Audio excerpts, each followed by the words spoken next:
Ézéchiel chapitre 16, versets 2 à 5.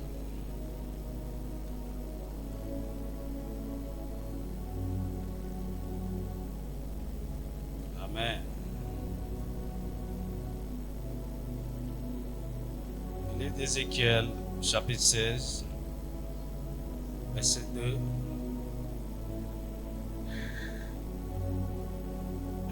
Commençons du verset 1.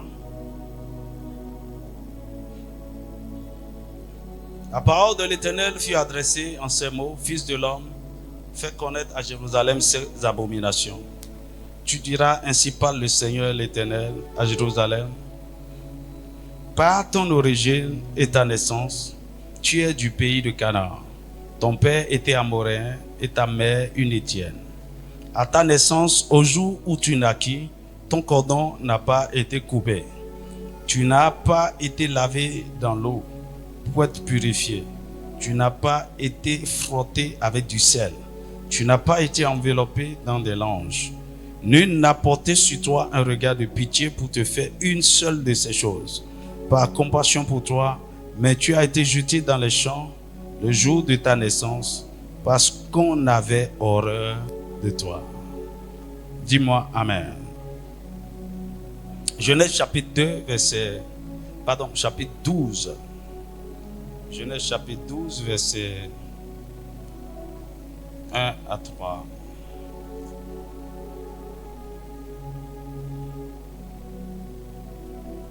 On est ensemble?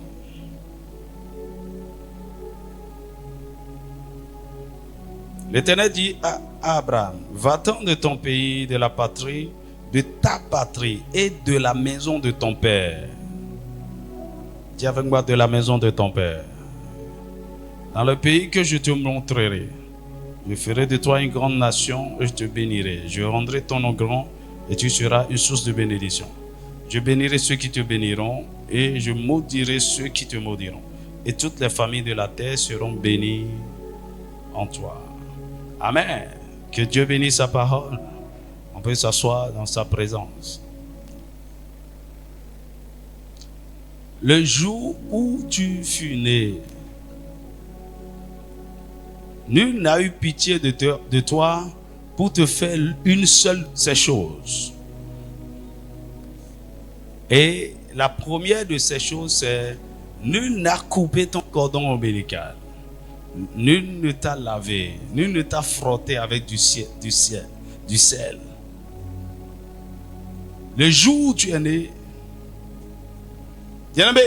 quand nous naissons de nouveau, il y a un travail qu'on doit faire sur nous. Dès notre naissance naturelle, dès que l'enfant sort, la première des choses que le gynécologue ou la sage-femme fait, c'est de couper le cordon ombilical. Alors Dieu est en train de dire aux enfants d'Israël: le jour où tu es né, on n'a même pas coupé ton cordon ombilical. On t'a jeté comme ça. Beaucoup d'entre nous, le jour où nous sommes nés, lorsque nous avons reçu le Seigneur, nous sommes nés spirituellement, nous sommes nés dans la famille de Dieu, on n'a pas coupé notre cordon ombilical. Est-ce que c'est normal? As-tu déjà vu un homme connecté encore à sa mère et puis le cordon est toujours là jusqu'à ce que l'enfant commence par marcher, par grandir, le cordon est toujours là? Non, on coupe le cordon. Mais malheureusement, beaucoup d'entre nous, sur le plan spirituel, nos cordons ne sont pas encore coupés. Il y a une chose que vous devez savoir. Votre vie, le succès de votre vie, l'accomplissement de votre vie est absolument et complètement lié à la fondation. C'est-à-dire d'où vous venez. D'où tu viens. Avant, c'était une vérité que je ne prenais pas au sérieux. Jusqu'au jour où le Seigneur m'a parlé, en 2015. J'étais couché là dans mon bureau, prière, j'étais fatigué. Et il m'a dit, arrête avec ton évangile américain que tu prêches. Et c'est à partir de là que j'ai commencé à apprendre ces choses dont nous allons parler cette semaine. Les fondements de nos vies. D'où nous venons. On ne s'amuse pas avec ça. Je disais le dimanche que le succès de votre vie dépend de la fondation sur laquelle vous êtes établi. Mais soit vous avez une bonne fondation ou la fondation est mauvaise. Mais le problème chez nous, c'est que la fondation est mauvaise, généralement. Chez nous en Afrique, la fondation est mauvaise. Vous savez, le véritable problème de l'Afrique, c'est notre fondation. C'est notre fondation. Vous savez quoi? L'Afrique est trop... C'est un continent extraordinaire. Je vais chercher une vidéo. J'ai suivi ça avant-hier où une femme blanche, elle a fait l'expérience de la mort. Elle est allée au ciel et Dieu lui a parlé de l'Afrique. Jésus l'a rencontré, lui a parlé des Noirs, de l'Africain. Des Africains. Moi, ça ne m'a pas étonné. En fait. C'est des choses que je disais depuis. Vous savez, la gloire de Dieu est sur le ciel de l'Afrique actuellement. Dis-moi un vrai amen.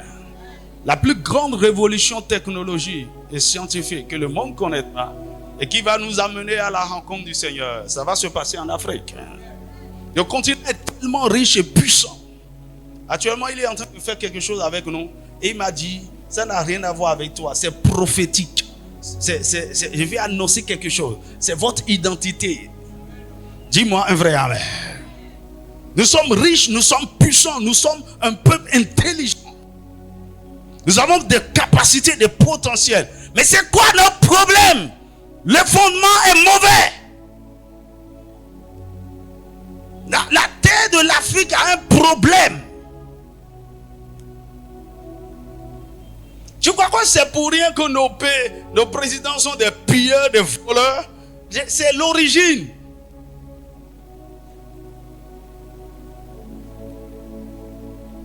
Avec toutes nos richesses, on ne peut pas se développer. Et là où Dieu a gâté la nature, pas de beaucoup de ressources, c'est là où il y a plus de pauvreté. Ce qui se passe à l'est du Congo, au niveau de Goma, c'est les ressources. Dieu a gâté cette terre. Et vous voyez ce qui se passe là depuis des années. Du sang est en train d'être versé. La terre est en train d'être polluée. Je vous ai dit, lorsque la terre est en souci, la terre gémit, la terre soupire, la terre est souillée, elle ne peut pas donner ce fruit. Dis-moi amen. Et nos terres sont polluées, nos terres sont souillées. Regardez combien de sang des présidents pendant ce temps de la rupture, combien de sacrifices humains ils ont fait. Depuis le temps de nos rois, combien de pollution. Laissez-moi vous choquer.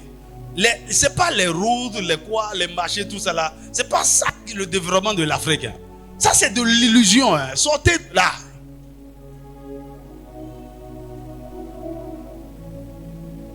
Tu vois, on dit un pays est prospère quand le petit des habitants est prospère. Quand tu veux me montrer un exemple d'un pays prospère, va en Israël au temps de Salomon. Voici un pays prospère. Dis-moi un vrai amen. Alors, les gens ont du mal à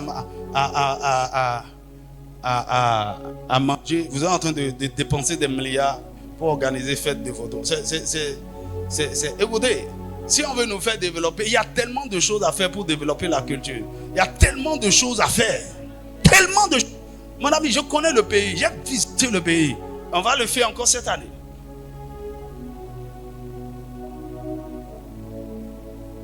Mais le problème, laissez-moi vous dire, peu importe le président qu'on va nous donner, s'il ne comprend pas ce que je suis en train de dire, on ne prend pas du temps pour travailler, le Bénin sera en train de vivre les mêmes problèmes. Parfois, tu peux amener un homme bien avec un bon cœur, mais la fondation de la nation va changer son cœur. Il va commencer par faire des choses, des bêtises. Dis-moi un vrai amen. Pourquoi beaucoup de jeunes gens avec de bonnes intentions, avec je vais réussir, il est déterminé, engagé à faire ceci, ça ne marche pas? C'est la fondation. Pourquoi beaucoup, une jeune femme est avec un très bon cœur, dit je vais me marier, la façon, elle est une bonne mère, mais le mariage n'a pas marché. Pourquoi? Le mariage est bâti sur une mauvaise fondation.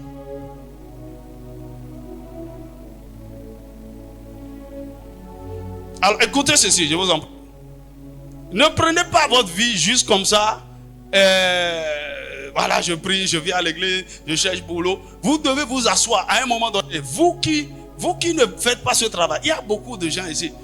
Je vous regarde, mon cœur sérieux dedans. Vous n'avez jamais pris Dieu au sérieux. Vous n'avez jamais pris au sérieux vos origines. Vous êtes en train de courir derrière du vent.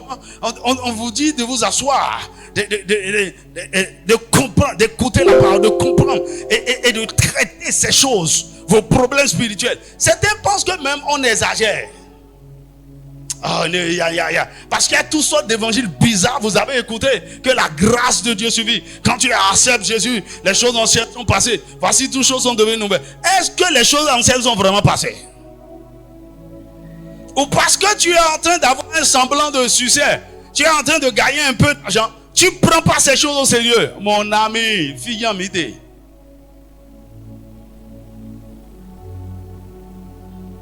Pourquoi des gens montent et descendent? Ils montent et descendent.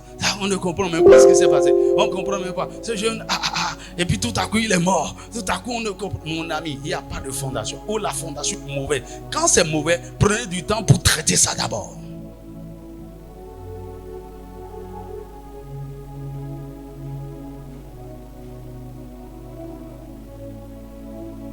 Je me rappelle toujours l'histoire des frères. Le frère Louis, il n'est pas venu, il ne pourra pas revenir. On vient faire sécurité dehors. Il revient excité avec son master en économie et statistique de la Côte d'Ivoire. Il dit, aller chercher boulot. Il dit, assieds-toi là, tu n'as aucun boulot à aller chercher. Tu vas prier. Il dit, il va prier par rapport à quoi? Il dit, tu vas prier par rapport à tes origines. D'où tu viens là? Il dit, pendant combien de temps? Il dit, jusqu'à ce que je te dise que c'est bon. Écoutez, parce que Dieu vous a fait grâce, vous avez échappé à certaines choses, vous croyez que Satan vous a déjà lâché. Et puis, heureusement, il m'a écouté. Il promenait des regards bizarres là, passé à l'ocpateur Gaël. Heureusement qu'il a obéi. Et il priait. Enfin, s'il était ici, j'allais lui poser certaines questions. Il donnait des requêtes, prie par rapport à ça, la fondation, ceci et tout. À un moment donné, il est venu me voir, il dit, il ne savait pas que ma famille était comme ça. À un moment donné, il avait peur même. J'ai dit, continue. Un jour, il priait, le Seigneur lui a montré un truc dans la maison de sa mère. Et ils sont allés déterrer. Un truc qui a été enterré depuis longtemps et c'est encore vivant. J'ai dit, prends l'huile, va de là-bas. Ça a duré 6 mois. Et quand il a fini, j'ai dit, ok. Maintenant, quand ça a pu aller un peu, tu peux aller chercher stage. Tu vois, les choses ont commencé par ça. Il ne s'est même pas gêné. Du stage, il a trouvé boulot, il est entré dans le contrat. Mon ami, pourquoi? Même s'il n'était pas conscient de ce qui se faisait, de façon stratégique, il a pris du temps pour traiter quelque chose de profond. Dis-moi un vrai amen. Mais laissez-moi vous dire, c'est tellement subtil que faut pas croire que non, j'ai déjà fini de régler les problèmes. Mon ami, le diable j'ai dit, notre vie est tellement complexe. Quand même Dieu a commencé par t'élever face à certaines choses dans ta vie. Il faut continuer par prier par rapport à cette affaire. Tu vois, l'année dernière, on faisait un programme ici. Et puis le Seigneur m'a dit, je viens de briser le dernier lien le dernier lien de sorcellerie qui te connectait à la maison de ta mère l'année passée. La maison de ma mère, c'est terrible.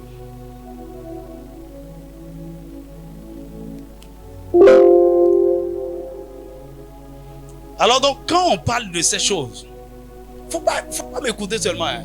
Je vais te parler de couper le cordon ombilical. Je connais. De passer au Ézéchiel 16, je connais. Couper le cordon, mon ami. Et c'est coupé. Tu as juste des informations. Tu n'as même pas pratiqué la chose. Tu n'as jamais compris en fait. C'est quoi le truc? Mon ami, quand la lumière ne vient pas et tu as la compréhension, tu ne peux pas faire exactement ce que tu dois faire. De façon spécifique, il doit avoir un travail intentionnel, consciencieux, que tu concentres sur tes origines à un moment donné. Et selon les expériences que tu as eu à faire, Dieu va te montrer, voici les choses que je suis en train de combattre. Et voici comment tu es en train de rentrer dans la victoire. Tu dois le savoir. Tu as prié en l'air seulement, mais bon, le Seigneur m'a exaucé. Qu'est-ce que tu as vu? Mon ami, à un moment donné, lorsque vous priez, soit le Seigneur vous révèle quelque chose pour vous montrer que la prière est exaucée, ou il vous donne une note de victoire, que c'est bon. Quand tu pries par rapport à ça, le Seigneur doit te montrer quelque chose. Couper le cordon. Vous savez, la plupart des problèmes que nous avons aujourd'hui, que nous traînons encore, donc que ce soit dans le mariage, dans les finances, dans nos affaires, dans nos études, par rapport à notre santé, par rapport à notre caractère, tous ces problèmes trouvent leur origine, c'est-à-dire leur cause, c'est par rapport à d'où nous venons. Nous avons hérité des problèmes, des batailles. Nous avons hérité des malédictions, des alliances, des autels anciens. Nos pères, nos grands-parents ont eu à faire des choses. Et ça continue de nous combattre.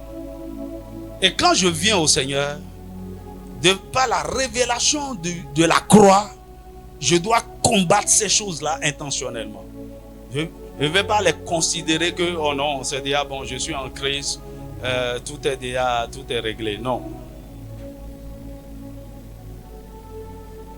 Tous nos problèmes, pour la plupart, sont liés à notre origine, à notre lieu de naissance, à notre jour de naissance, à là où nous avons grandi. Il y a des forces terribles qui viennent de notre origine. La Bible dit que nous sommes d'hier. Donnez-moi Job. Job chapitre 8, verset 8 à 11. Job chapitre 8, verset 8 à 11.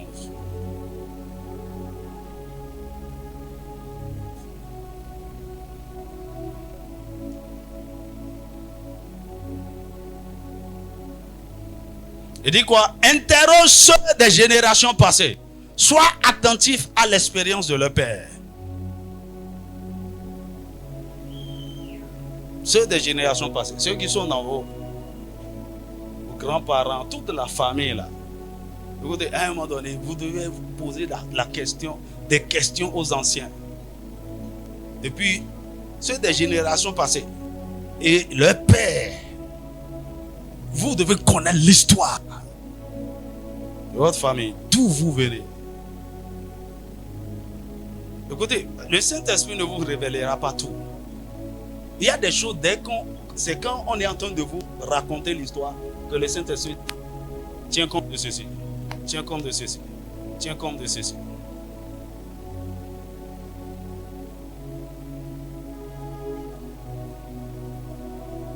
Tu veux te marier. C'est quoi l'histoire des mariages dans la famille? On t'a même dit des choses qui devaient attirer ton attention. Tu dis, moi je suis en Jésus. Jésus aussi, il était bêté.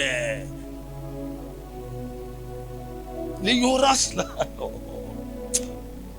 Tu entends? Il dit, car nous sommes d'hier et nous ne savons rien.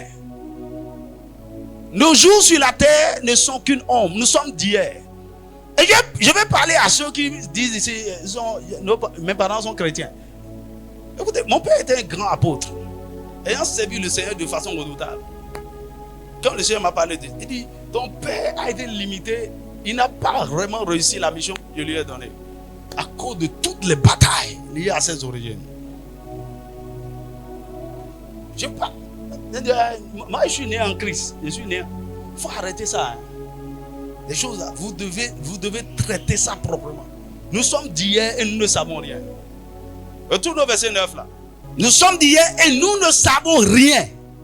Nous ne savons rien. Beaucoup de chrétiens. On ne sait rien. On ne comprend rien. On est en train de partir seulement. C'est pourquoi tu es là. Ton oncle a appris que tu veux voyager. Il dit le problème, c'est pas que est-ce que tu vas partir ou pas. Même si tu ne peux pas, il sait que tu ne peux pas rester. On va te ramener. Il y a certaines choses, tu annonces aux gens, ils rient seulement. Hein? On a vaillé. Il dit, t'as fait, tu me regardes comment? Quand bien? Il dit, au nom de Jésus, je suis blindé par. Mon ami, le monde spirituel, c'est un monde de légalité. Satan n'a pas peut-être le droit, mais il trouve des raisons pour attaquer, pour te résister. Tu ne sais rien. Nous sommes d'hier et nous ne savons rien. Nos jours sur la terre ne sont qu'une ombre. Ombre, c'est cliché. La réalité même, c'est ailleurs. Ce que nous vivons, c'est une ombre. La réalité même, c'est derrière nous. Et pourquoi ma vie est comme ça? Pourquoi je souffre comme ça? Pourquoi les choses...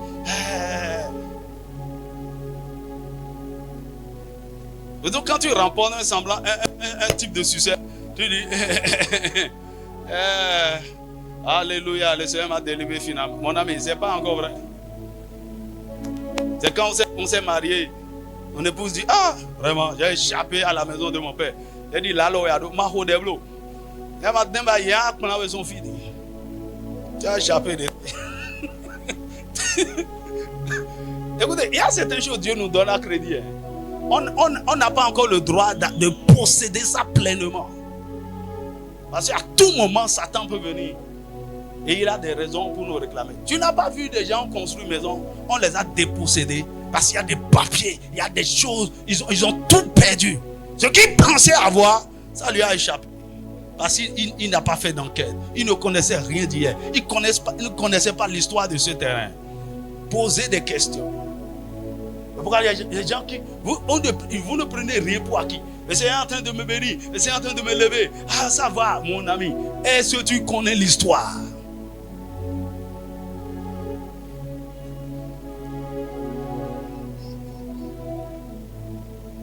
Il dit, ils t'instruiront, ceux des générations passées. Ils te parleront, ils tireront de leur cœur ces sentences. Le jonc croit-il sans marais? C'est quoi? Il y a des joncs poussent dans les marais, dans les bas-fonds, là où il y a l'eau. Il dit, et le roseau croit-il sans humidité? C'est-à-dire quoi? Sans humidité, le roseau ne peut pas croître. Sans un marais, le jonc ne peut pas croître. Ça veut dire quoi? Dans nos vies, il n'y a rien sans rien. Il y a certaines conditions favorables qui ont favorisé certaines choses. Donc quand tu te vois dans une sorte de bataille, de limitation, tu pries, les choses sont compliquées, tu ne comprends rien. Mais pourquoi ma vie est comme ça? Tu dois prendre au sérieux cette affaire. Et je t'assure, et quand tu fais bien le travail, tu vas décoller. Il y a beaucoup de gens, Satan les a liés tellement que ils n'ont même plus la force pour prier. Ils ne savent même plus comment se mettre en colère par rapport à leur situation.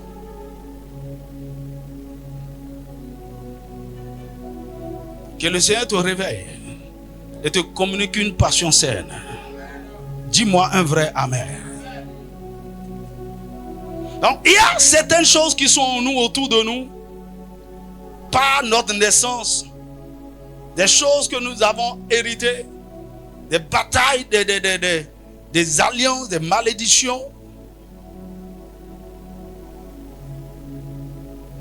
Mais aussi longtemps que nous ne prenons pas du temps pour traiter ces choses, nous aurons des problèmes. Il y a beaucoup de choses que nous avons héritées. Et qui parle d'héritage, parle de sang. Et qui parle d'héritage, parle du cordon ombilical. Si vous voulez avoir une vie chrétienne épanouie, votre cordon ombilical doit être coupé. Alors, couper le cordon ombilical, c'est une sorte de métaphore. C'est pour ça que tout à l'heure, je vais distribuer ciseaux à tout le monde. Je dis 1, 2, 3, allez, coupez! Je dis bon, mon cordon. Le cordon ombilical là, c'est une réalité spirituelle dense. Ok, quand on parle du cordon ombilical, on se réfère à votre origine. On se réfère à votre arbre généalogique. On se réfère à tout ce qui vous concerne. Ok, lié à votre origine. La maison de votre père, la maison de votre mère. Et quand on dit la maison de votre père, c'est tellement dense. La maison de ton père, c'est pas seulement à Gossou. Qui a engendré à Gossou? On doit remonter encore loin. Alors, dans le cordon ombilical, il y a tout ça. Il y a l'histoire de, pas seulement de 2 familles. Je peux dire même 8, 16 familles. Et plusieurs générations.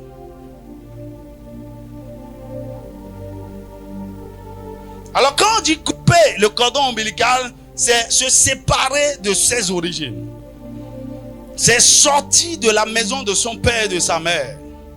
C'est couper les liens spirituels, émotionnels, maritaux, mentaux, qui vous connectent à vos origines.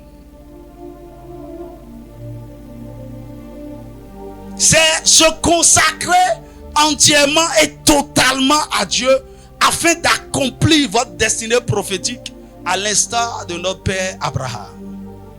Dieu nous a montré le mystère de la séparation du cordon ombilical coupé à partir de notre père, le père de la foi.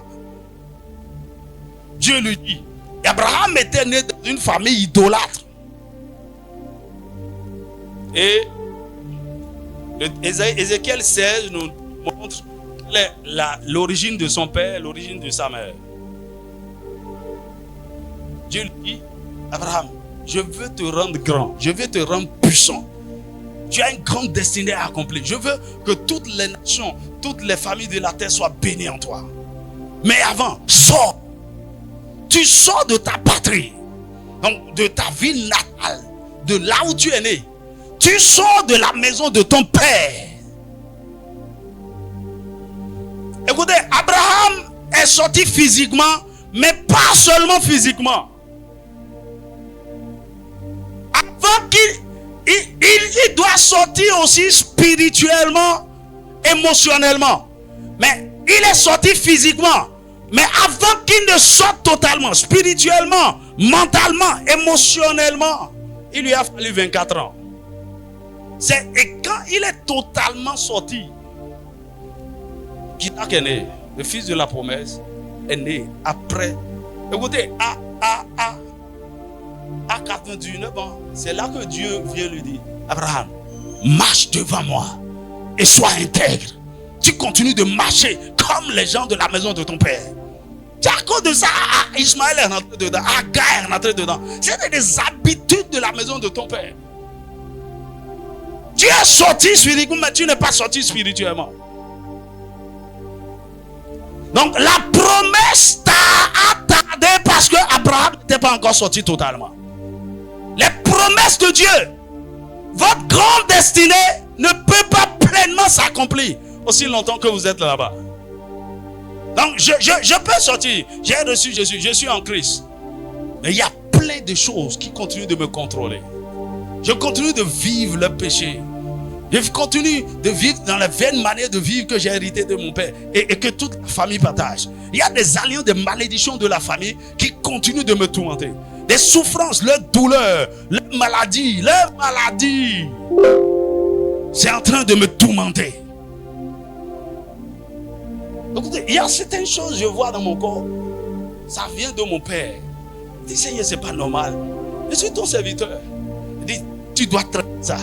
Tu dois traiter ça. Tu dois arrêter ça.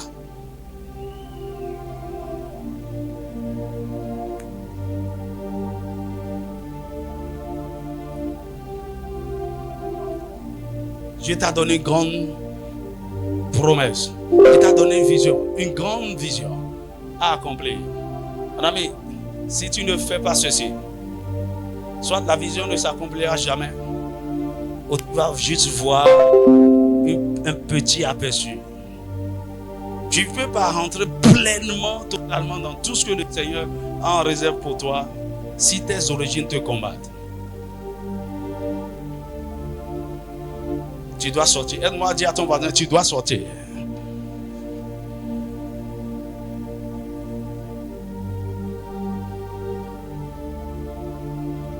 Alors, la raison pour laquelle beaucoup d'enfants de Dieu souffrent aujourd'hui, c'est parce que notre cordon ombilical n'est pas coupé. Ça n'a été jamais coupé. Nous sommes encore sous l'influence de nos parents, de nos familles. Donc, même après notre nouvelle naissance, nous devons nous assurer que le cordon ombilical spirituel soit coupé. Pourquoi? Parce que la nouvelle naissance n'a fait que notre esprit, notre âme. Et non notre âme. Ça a fait notre esprit. Et non notre... Or, la Bible dit quoi? L'âme de tout être, la vie de tout être est dans le sang. Et l'âme est dans le sang. Lévitique chapitre 17, versets 11 et 12. Lévitique chapitre 17, versets 11 et 12.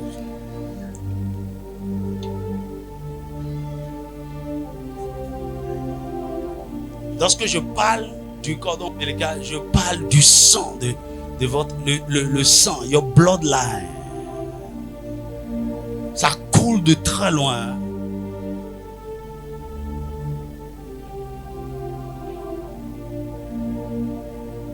En réalité, tout ce que nous allons devenir, le genre de personnes que nous devrions être, ce que nous allons accomplir, le genre de vie que nous devons vivre, le genre de mariage que nous aurons, est déjà transmis dans notre patrimoine génétique. Dis-moi amen.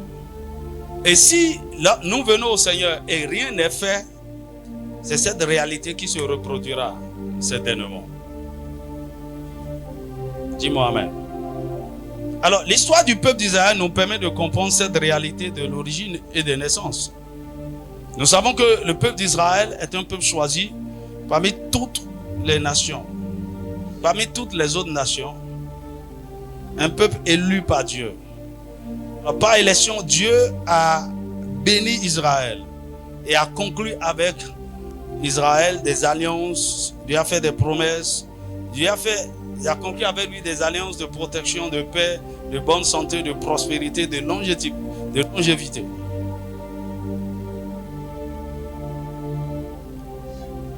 Alors, malgré ce grand privilège, le peuple d'Israël s'est toujours révélé comme un peuple rebelle, un peuple au cou raide. Dieu lui-même les a appelés un peuple au cou raide, qui a été toujours rebelle, toujours désagréable, toujours désobéissant.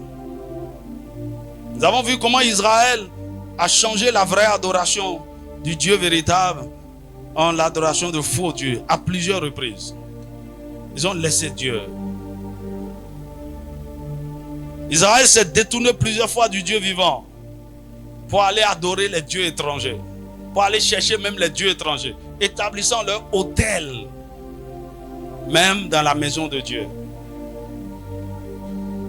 Israël a changé plusieurs fois la gloire du Dieu véritable contre la honte des nations. Un peuple imprévisible, un peuple instable qui vit dans la confusion et la peur. S'il se répand aujourd'hui à cause de ses iniquités et Dieu le restaure, c'est quelque temps après, il retourne. Malgré la bénédiction et la grâce de Dieu sur leur vie, les enfants d'Israël ont toujours déçu Dieu. Ils ont toujours déçu Dieu. Celui qui les a fait sortir de la captivité et les a amenés dans la terre promise. Ils n'ont pas, ils n'ont pas ils n'ont pas été fidèles. Alors dans Ézéchiel chapitre 16 verset 2 à 5, Dieu s'attaque à la racine du problème de son peuple. Il révèle au prophète Ézéchiel l'origine du peuple d'Israël qui expliquerait sa conduite vis-à-vis de lui. Dieu dit au peuple d'Israël: par ton origine et par ta naissance, tu es du pays de Canaan. Donc par ton origine, tu es originaire d'où? Je suis de Dango. Tu as dit je suis de Dango parce que tu es né à Dango, tu as grandi à Dango. La terre de Dango te connaît, c'est ton origine. Mais ton père n'est pas de Dango, ta mère n'est pas de Dango. C'est exactement l'histoire d'Israël. Il dit, par ton origine et ta naissance, tu es du pays de Canaan. C'est comme des Africains en France qui disent, ah, nous sommes français, je suis français. La France.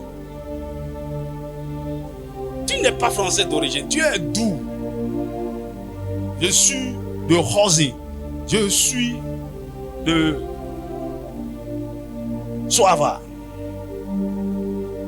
Mon père est de Soava, ma mère est de Keto. Mais je suis né à Paris. Il y a quelque chose de complexe là que tu dois gérer si tu veux réussir.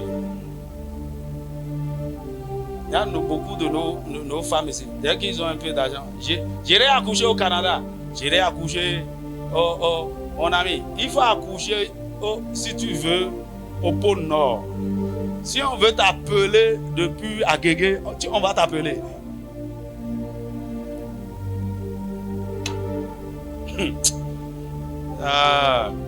Par ton origine et ta naissance, tu es du pays de Canaan. Ton père est amoréen et ta mère est Étienne. Donc, origine et naissance. Dis avec moi, origine et naissance. Alors, cherchons la définition de ces mots. Canaan veut dire... Canaan c'est quoi? Canaan est le petit-fils de Noé, fils de Cham, qui avait été maudit par son père. C'est lui qui a vu la nudité de son père et il s'en est moqué. Il donna son nom après au territoire où habite sa descendance. Il dit le pays de Canaan ou le pays de Cham. Alors Canaan est donc une région sous malédiction. Ensuite, Canaan est reconnu comme un pays où coule le lait et le miel. C'est un pays de commerce, de business. Il fait bon vivre, il fait bonne chair. C'est un lieu de débauche, de luxure. C'est un lieu de transaction commerciale. L'argent coule. Canaan est aussi connu pour son adoration de faux dieux, de multiples dieux. Enfin, le nom Canaan signifie marchand, négociant, commerçant, ou celui qui humilie et domine avec arrogance, celui qui ne cherche que son intérêt, comme les capitalistes. Il dit, Israël, par ton origine, c'est ça.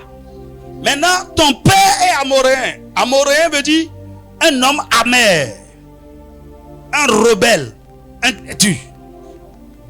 Donc, par l'origine, par ton origine, tu es idolâtre.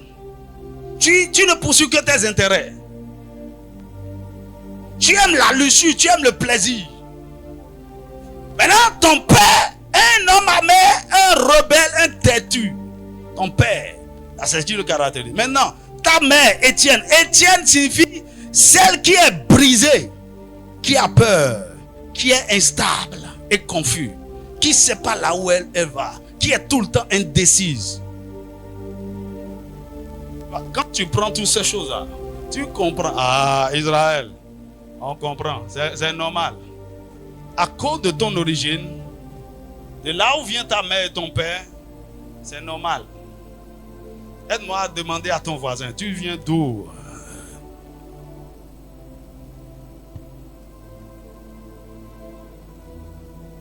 Alors, vous comprenez clairement que le problème d'Israël est un problème d'héritage. Il est influencé par son origine et sa naissance. On voit la nature et le caractère de son origine, de son pays d'origine et de ses géniteurs se reproduit en lui. Pourquoi? Parce qu'à sa naissance, son cordon ombilical n'a pas été coupé. Il dit à ta naissance, au jour où tu naquis, ton cordon n'a pas été coupé. Couper le cordon, c'est une métaphore. C'est se séparer de tout, vous verrez. Mais on ne s'amuse pas avec ça. Qui t'a engendré? Qui t'a engendré? Alors, sur le plan naturel, le cordon ombilical est une corde, un conduit, un canal qui relie l'enfant à sa mère par le placenta. À travers le cordon, le fœtus reçoit la nourriture, l'oxygène, l'eau, tout ce dont il a besoin pour vivre par le sang. Alors, par le même cordon, le fœtus évacue aussi vers l'extérieur tous ces déchets. Et donc, un échange qui s'opère entre la mère et l'enfant depuis le sein maternel à travers le sang. Mais en réalité, ce n'est pas seulement la mère et l'enfant qui sont liés. Car ce œuf qui est en train de grandir dans le sein de la mère est la fusion du spermatozoïde du père et de l'ovule de la mère, qui sont des porteurs des caractères génétiques ou de l'ADN, de leur ADN. C'est-à-dire que leur patrimoine génétique était déjà transmis à l'enfant. Est-ce que quelqu'un me suit? Donc, la raison pour laquelle Jésus est né sans péché, la semence qui a fécondé l'ovule de Marie ne venait pas de Joseph. C'était la semence qui vient de Dieu. Donc, l'enfant qui grandissait n'avait rien à voir avec Joseph. Dis-moi amen. Donc, le cordon représente un lien entre l'enfant et ses deux parents. Ce qui donne tout le pouvoir au cordon ombilical est le lien du sang. Le sang n'est pas seulement un liquide biologique, mais une substance qui sert à tisser des alliances spirituelles ou des pactes. Le cordon ombilical représente un lien spirituel et émotionnel puissant entre l'enfant et ses parents. C'est pourquoi, même si le cordon ombilical est coupé physiquement, après la naissance, l'enfant est déjà lié à ses parents par le lien du sang. Parce que les échanges ont déjà eu lieu dans le sein maternel. C'est aussi pour cette raison qu'on peut agir sur la vie d'un enfant à travers un cordon ombilical coupé avec le placenta. Ou même avec le dernier bout cicatriciel du cordon qui tombe après. Il y a beaucoup de gens qui ne comprennent pas cette réalité. Lorsque l'enfant naît, il y a beaucoup de candidats qui sont prêts à aller enterrer le cordon ombilical, le placenta avec le cordon. Mon ami, ça représente la vie de l'enfant. Tout ce qu'on fait, tout ce qu'on déclare sur ça va affecter littéralement la vie de cet enfant. Même après avoir coupé, les personnes qui viennent laver les bébés, ils guettent le dernier bout. C'est tellement précieux. Parents, il faut veiller à cela. Vous êtes ici, vous ne savez même pas où est-ce que votre cordon ombilical a été enterré. Qui l'a enterré? Comment ça a été enterré? Qu'est-ce qui est dit sur ça? Mais la miséricorde de Dieu parle en ta faveur. Dis-moi vrai amen.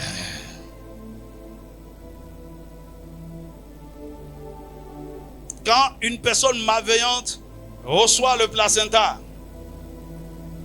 il peut faire de grandes choses sur ça.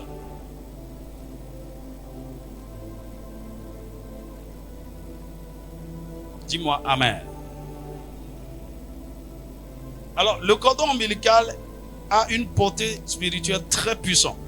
En ce sens que, en plus des caractères, des faiblesses, des maladies et autres qui sont transférés à l'enfant, il peut aussi recevoir, il peut être aussi participant des alliances, des pactes, des malédictions et des mauvais héritages de ses parents. Alors, supposons que votre mère est sorcière ou votre grand-mère est sorcière. Donc, il y a la sorcellerie dans le sang. Vous recevrez depuis le sein de votre mère la marque de la sorcellerie et les liens de la sorcellerie dans votre sang. On risque de voir chez vous des tendances de jalousie, d'envie, de colère, de vengeance, de manipulation, de séduction.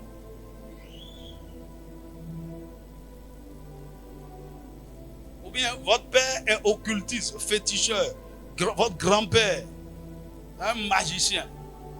Vous êtes prédisposé à aller vers les choses mystiques. Si on ne traite pas bien votre cordon ombilical.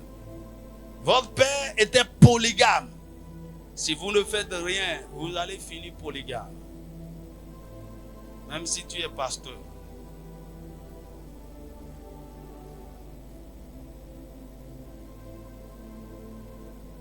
Dis-moi amen.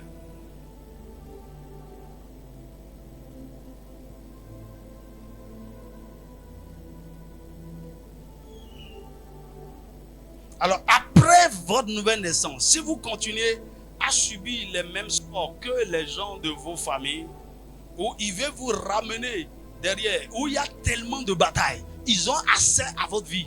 Ils vous attaquent, ils vous influencent, ils veulent vous, c'est-à-dire, ils veulent vous réduire à néant. Il faut savoir que votre cordon ombilical n'est pas encore totalement coupé.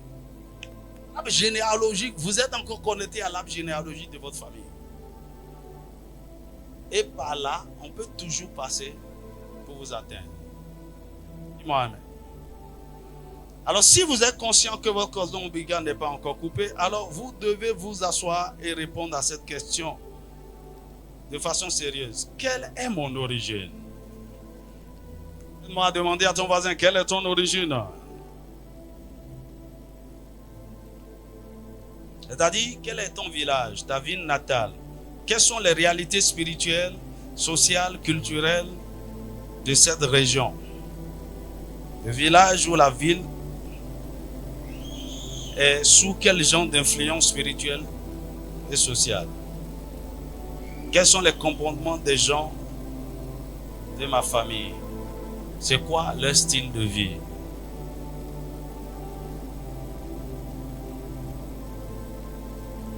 Je ne dis pas d'avoir honte de d'où vous venez. Soyez fiers de d'où vous venez. Vous n'avez pas choisi. Dieu a choisi. Mais il ne faut pas commencer par vous vanter selon la chair.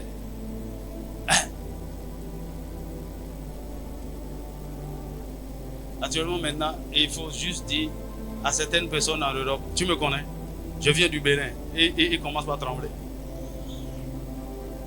Ça, c'est une mauvaise identité.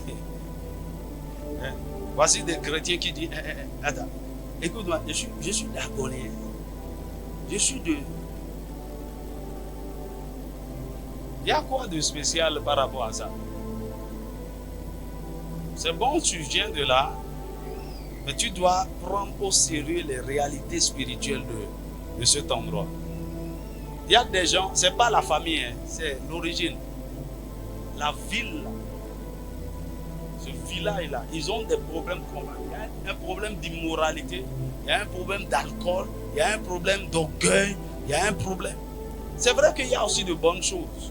Il y a certaines villes, c'est des grands intellectuels. C'est des grands commerçants. Il y a des particularités liées à notre origine. Nous devons surtout prendre au sérieux les aspects négatifs. Alors, qui est ton père? Il vient de quelle famille? Quelles sont leurs pratiques? Ils adoraient quoi? Quelle est son identité spirituelle ou religieuse? A-t-il réussi dans la vie? Quelles sont ses faiblesses de caractère? A-t-il été un bon père? Ou est-il un bon père, un bon mari? Était-il polygame? Tu dois avoir une idée. Ton père adorait, surtout le père. Dieu a surtout dit à Abraham, sors de la maison de ton père. La maison de ton père, là, on fait quoi? Ton père. Vous devez beaucoup vous préoccuper. Mon grand-père paternel était un grand homme. Il est un prêtre du Vodun China.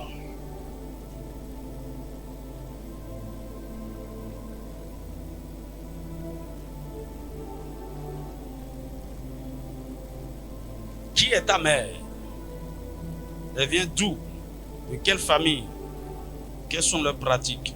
Ils adorent quoi? Quelle est son identité spirituelle ou religieuse? Sur le plan moral et social, elle est qui? Quelles sont ses faiblesses de caractère? A-t-elle réussi dans la vie? A-t-elle réussi son mariage? Est-elle une bonne mère? Tu as une mère qui s'est mariée 4 fois. Ma soeur, assieds-toi. Tu as un problème déjà. Un sérieux problème. Elle dit non, moi j'ai Jésus. Tu vas répliquer son histoire.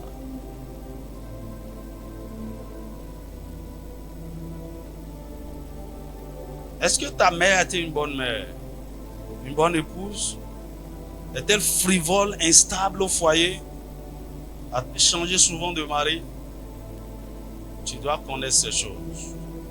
Alors, de façon globale, lorsque le cordon ombilical n'est pas coupé chez un chrétien, je dis chez un chrétien, quelqu'un qui a vraiment accepté Jésus, il y a des signes. Quand le cordon n'est pas coupé, qu'est-ce qui se passe? Premièrement, votre intelligence est obscurcie et vous ne voyez pas briller la lumière de l'évangile. Il est sauvé, hein? Mais son salut là, c'est quelque chose de superficiel.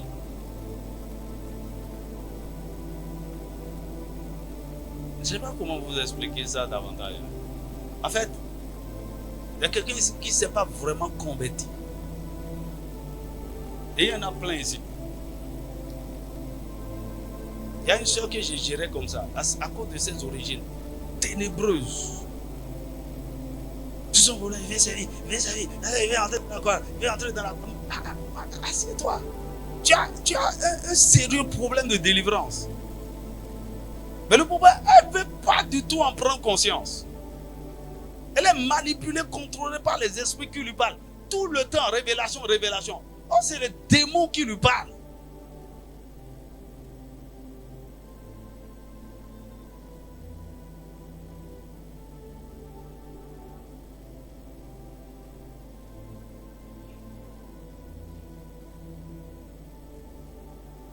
Tu vois, c'est des gens qui voient le royaume, mais qui ne rentrent jamais dans le royaume. Jean chapitre 3, versets 3 et 5. Votre intelligence est obscurcie. En fait, vous n'avez pas vraiment la révélation de qui est Christ. Vous ne le rencontrez pas vraiment. Vous n'avez pas une révélation réelle de qui vous êtes, de là où vous êtes, de votre identité, de votre condition spirituelle. Vous êtes aveugle par rapport à ça. Vous ne voyez pas.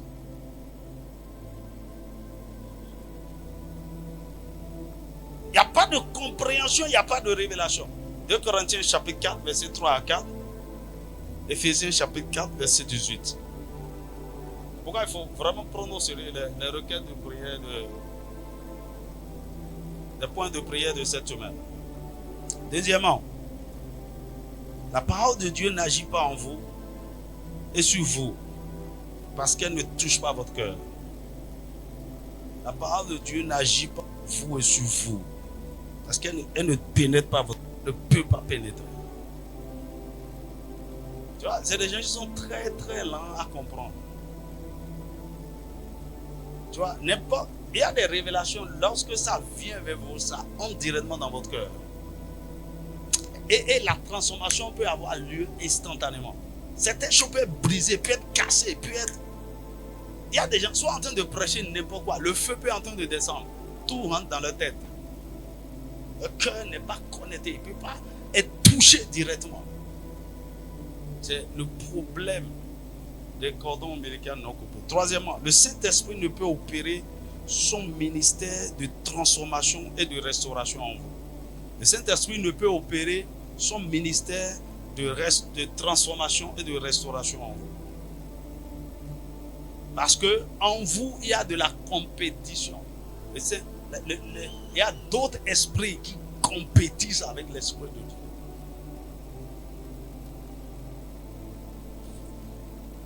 Quatrièmement, votre amour pour Dieu est superficiel. En fait, tout ce que vous faites des religieux, les gens peuvent vous voir de l'extérieur et dire, oh, là, aime vraiment le Seigneur. Tout ce que tu fais là, c'est extérieur. Et toi-même, tu sais, au fond, il n'y a pas de profondeur. Ou c'est des gens, leur adoration est émotionnelle et non spirituelle. Émotionnelle. Donc, votre amour pour Dieu est superficiel.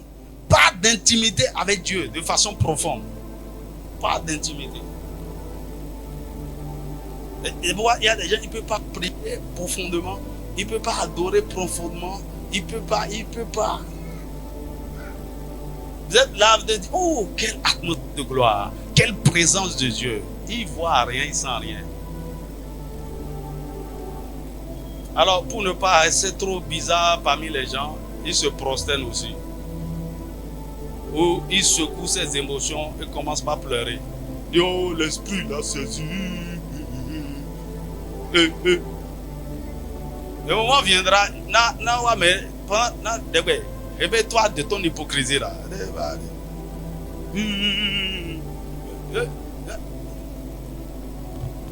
La vie chrétienne, c'est spirituel, ce n'est pas les émotions.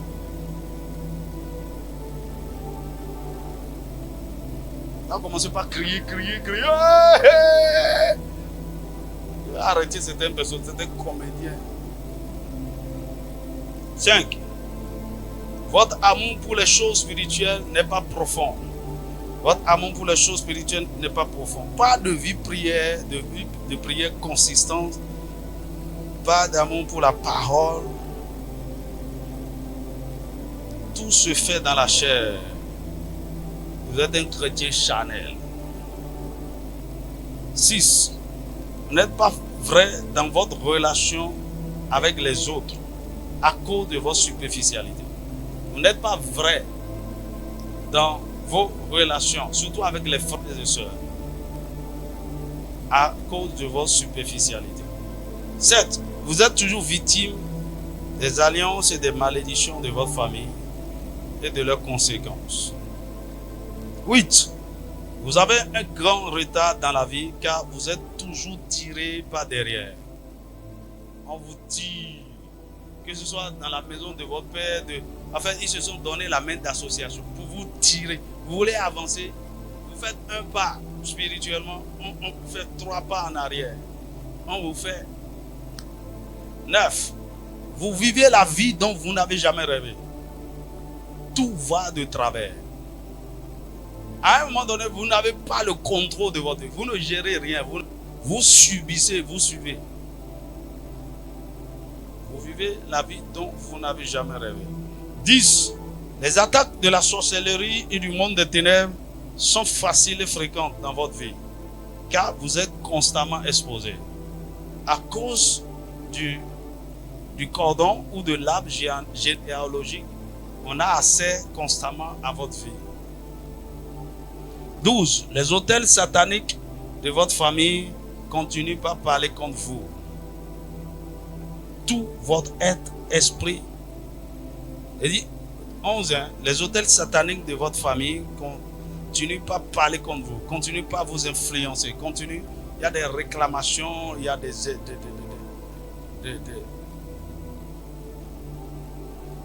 12. Tout votre être, esprit, âme et corps est ouvert aux démons et à leurs activités.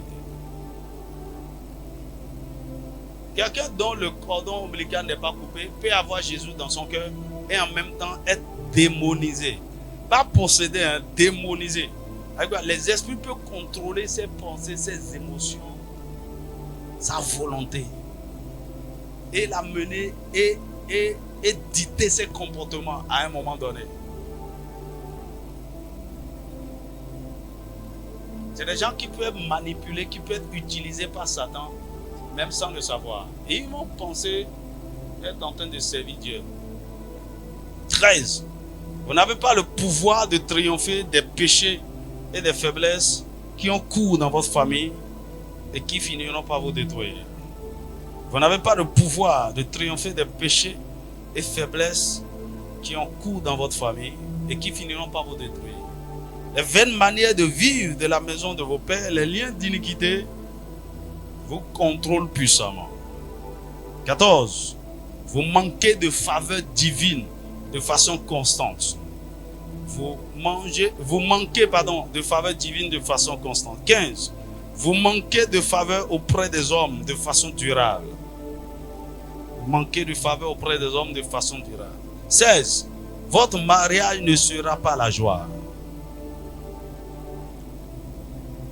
Votre mariage ne sera pas la joie. Parce que vous ne pouvez jamais établir sur une bonne fondation. Mon ami, le mariage c'est le bonheur. Le mariage c'est le plaisir, c'est l'épanouissement, c'est l'accomplissement. Il y a des gens qui se marient pendant des années et des années. Ils managent, ils gèrent quelque chose là. Non, juste des enfants. C'est des colocataires qui gèrent les besoins sociaux. Ils peuvent se marier, mais ils ne sont jamais intimes. 17. Votre vie est remplie de frustration, de confusion et d'instabilité. Frustration. Votre vie est remplie de frustration, de confusion et d'instabilité. 18. Vous n'allez jamais vous déployer personnellement. Vous n'allez, à un moment donné, c'est ça qui cause même plus de frustration. Vous voyez des choses en vous, des capacités, des choses en vous. À un moment donné, tout s'arrête. Vous ne pouvez pas vous déployer. Essayez de vous donner même des rêves, des choses que vous n'avez pas la force, l'énergie. Parce que toutes ces choses sont retenues. Vous ne pouvez pas vous libérer. Vos potentiels sont emprisonnés. Votre vision est détruite. Vous êtes dans la confusion. Vous êtes dans la peur, dans l'instabilité. Vous n'avez pas même confiance en vous-même pour faire quelque chose de sérieux de votre vie. Malgré tous vos potentiels. C'est là que les gens vont vous utiliser, profiter de vous. Et le Seigneur délivre quelqu'un aujourd'hui. 19. Vous n'accomplirez jamais votre destinée. Jamais. Vous n'accomplirez jamais votre destinée. 20. Votre vie à la fin sera un échec. Votre vie à la fin, si on résume tout là, c'est que vous avez échoué. Vous pouvez avoir de grands diplômes, vous pouvez travailler, vous pouvez construire une maison, vous pouvez avoir une voiture. Ce n'est pas ça les repères ou bien les paramètres du succès. Est-ce que tu me suis?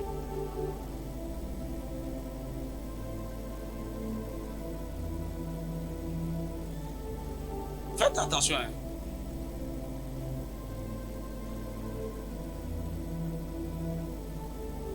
Tu vois, tu peux voir quelqu'un, ils se sont mariés, ils ont des enfants. Mais selon Dieu, il n'y a même pas de mariage là. Ils ont des maisons, ils ont voitures, ils ont société. En fait, tout ça c'est vide, rien du tout. Que le Seigneur vous donne l'entendement de ce que je suis en train de dire. Et tout ça, ça trompe les gens dehors là-bas.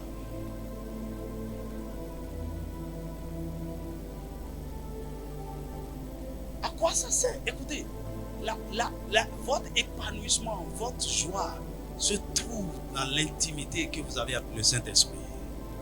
Et il n'y a pas ça. Vous trouvez votre joie où? Votre plaisir là, vous trouvez ça où? Dans l'argent que vous êtes en train de poursuivre.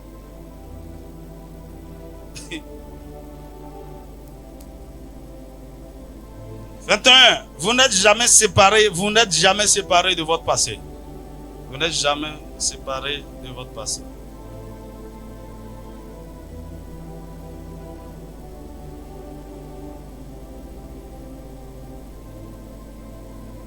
« 22 pour finir.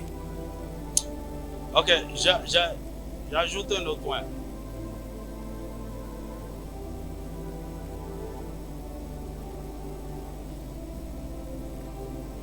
« 22 d'abord.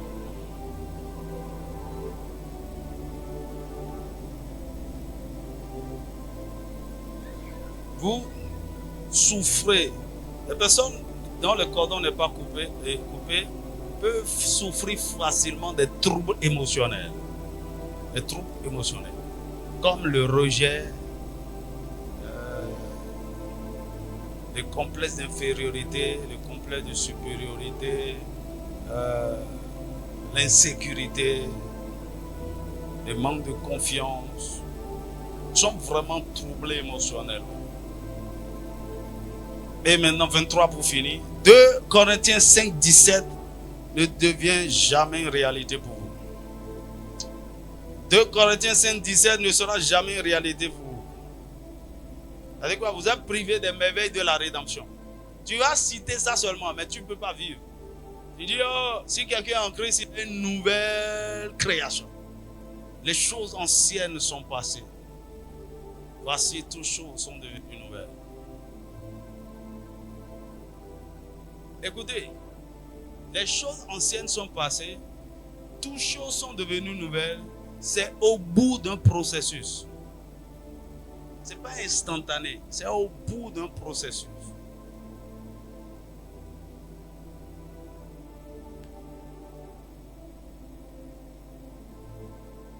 Tu as reçu Jésus, non? Ouais, les choses anciennes. La personne qui vit dans la chair, qui est combattue encore par ses faiblesses, par ses limitations, tu dis, tu es une nouvelle création. Hein? Just like that. Parfois, il faut s'arrêter et être réaliste. On dit non, il ne faut pas regarder qui tu es. Confesse ça par la foi. Confesse. Non, il ne faut pas confesser. À un moment donné, c'est une réalité que tu vis. Vraiment, les choses anciennes sont passées. Tu as été déconnecté totalement de ton passé. Quand on regarde, quand tu dis d'où tu viens, là, non, c'est pas vrai. Tu ne peux pas venir de là-bas. Parce que il y a eu séparation, vrai. Quand tu regardes Abraham, le père de la foi, l'homme qui a la bénédiction générationnelle. Il vient, tu viens de Canaan. Il dit non, Abraham, il ne faut pas nous blaguer, toi. Et quand le Seigneur finit de faire bien le travail, ce que tu deviens en ses mains.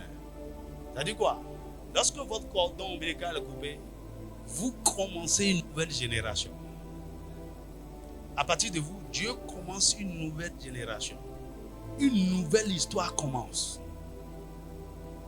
C'est ce qu'Abraham a fait, non? Il a posé la fondation. C'est-à-dire quoi? En lui et son père Nachor, il n'y avait plus rien. Il a coupé le cordon. Il y a eu rupture totale. Donc quand il a quitté, on ne parle plus du père d'Abraham. On parle de père Abraham. Est-ce que quelqu'un me suit?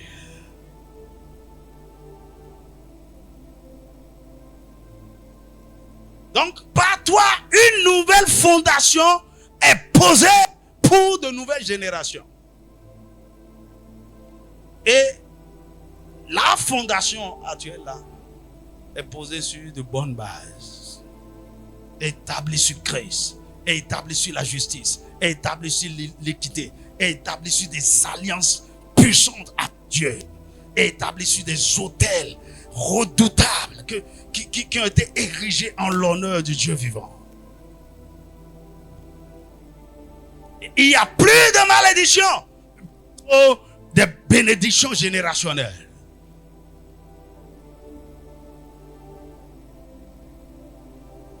Bien-aimé, c'est l'année de l'établissement.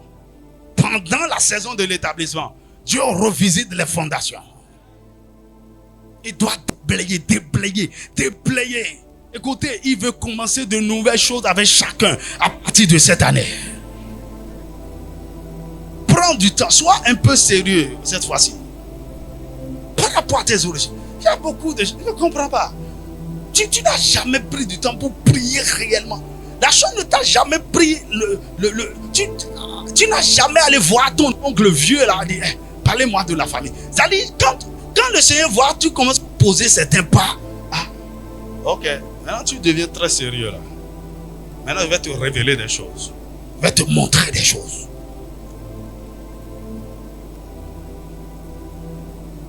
Moi, plusieurs fois, j'ai pris voiture, je suis allé vers les anciens. Je suis allé poser des questions à mes parents, des oncles. Il y a même à certains endroits, je devais aller. D'où, quand la famille, les Adjaï là, ils ont quitté Oyo. Ils ont passé par différents endroits, quelque part dans la vallée de l'Ouémé. J'ai oublié le nom. Et puis après, ils sont venus. J'avais su toutes ces traces-là. Et aller sur ces lieux. Et partout, il y avait l'adoration du serpent. Il y avait, c'est pour ça que le Seigneur m'a dit, tu es sous l'influence du serpent. C'est vrai que ce n'est pas un travail physique où vous êtes en train de fouiller comme un archéologue. Ça va vous fatiguer. Mais faites un peu votre effort. Et le Seigneur vous aidera pour briser les choses. Mais mieux, il y a quelque chose. Le Saint-Esprit peut vous parler. Le Saint-Esprit vous révélera, vous serez surpris. Il te fait asseoir, raconter des histoires. Toi, quand je me mariais, il y a quelque chose qui s'est passé. Quand mon épouse était dans le ventre de sa mère, le Seigneur m'a révélé. Je lui ai dit, pendant que tu étais à 3 mois de grossesse, il y a eu ça. Ils ont fait ça. Va demander à ta mère. Qui t'a raconté ça? Le Saint-Esprit.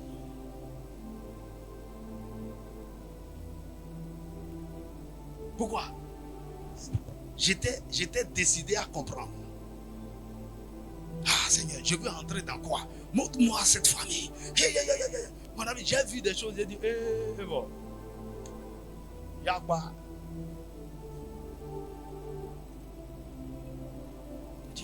C'est des batailles, c'est des guerres. Tu veux te marier, mais la soeur là. Vraiment, le Seigneur est fidèle. La soeur disait que tes paroles prophétiques là, ça a marché. C'est tombé pile.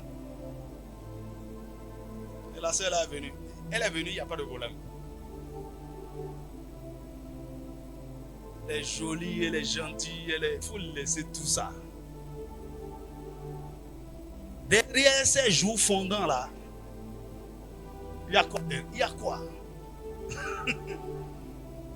Elle sourit, elle a des faussettes, oh là là. Derrière ces jolies dents blanches, il y a des crocs de crocodile. Derrière ces yeux bleus là, c'est un serpent qui te regarde là. Hey!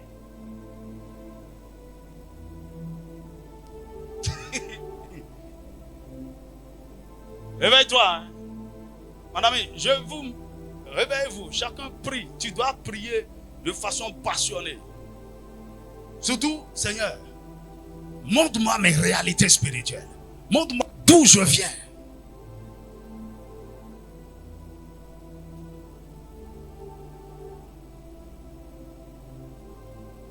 Sinon, tu n'iras pas loin.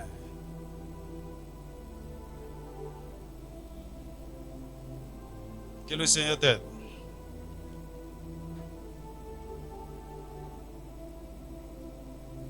Vous devez demander à Dieu, Seigneur, révèle-moi des choses cachées concernant ma famille. Parce que, écoutez-moi, il est possible de vous déconnecter, de couper le cordon ombilical une fois pour toutes. Dans Marc chapitre 8, verset 22 à 26, on a amené un aveugle à Jésus à Bethesda. Donnez-moi le texte. Je confonds toujours le... Marc chapitre 8, verset 22 à 26. Ça c'est Jésus, hein, et ça va te surprendre. Jésus, toi aussi. Toi, la parole, toi qui a mis fin à tout. Tu es la rupture entre le passé et le présent. Pourquoi tu fais ça? Marc chapitre 8, verset 22. Il dit, il se rendit à Bethsaïda. Voilà. C'est différent de Bethesda. Bethsaïda. Et on amena vers Jésus un aveugle qu'on le pria de toucher. Jésus tout puissant. Touche-la, prie pour l'aveugle. Il prit l'aveugle par la main et le conduisit hors du village. Dis avec moi, hors du village. Jésus, toi tu es tout puissant. Qu'est-ce qu'il y a dans le village, tu ne peux pas te détruire. Et tu pries pour lui là. Il dit, il prit l'aveugle par la main et le conduisit hors du village. Puis il lui mit la salive sur les yeux, lui imposa les mains et lui demanda s'il voyait quelque chose. C'est pour la première fois, Jésus a dû prier 2 fois pour quelqu'un. Il a imposé les mains. Écoutez, vos origines là vous aveuglent, vous ne voyez pas bien. Je vous le dis, vos visions, votre vision est confondue. Et pourquoi, si quelqu'un est encore bien enraciné, il vient de naître de nouveau et il vous dit là des révélations, ne croyez pas, ne croyez pas, ne croyez pas. C'est des visions corrompues, des révélations corrompues. Là où il y a adoration de ses parents, tu vas voir des choses. Il dit, regardez, il dit, j'aperçois les hommes, mais j'en vois comme des arbres qui marchent. Hein? Jésus dit, moi qui dis, vois. J'ai été imposé même là, mais tu ne vois pas. Les origines, c'est ça. Ça vous aveugle. Jésus lui mit de nouveau les mains sur les yeux. Et quand l'aveugle regarda fixement, il fut guéri. Et vit tout simplement. Il y a une bataille sur votre vie. Tu vois, il y a certaines maladies que vous difficilement, vous allez recevoir la guérison. Parce que ça vient de l'origine. Un héritage. Verset 26. Alors Jésus le renvoya dans sa maison en disant, n'entre pas au village. N'entre pas au village. Ça veut dire quoi? Ce qui t'est arrivé là, ça vient de l'origine. Ça vient du village. J'étais guéri. Va à ta maison. Il ne faut pas aller au village. C'est pourquoi je t'ai fait sortir de là-bas d'abord avant de te guérir. Il y a des problèmes dans ta vie qui ne vont pas être réglés aussi longtemps que tu es encore au village. Je veux dire spirituellement. Que tu es encore connecté à tes origines. Tu dois sortir de là.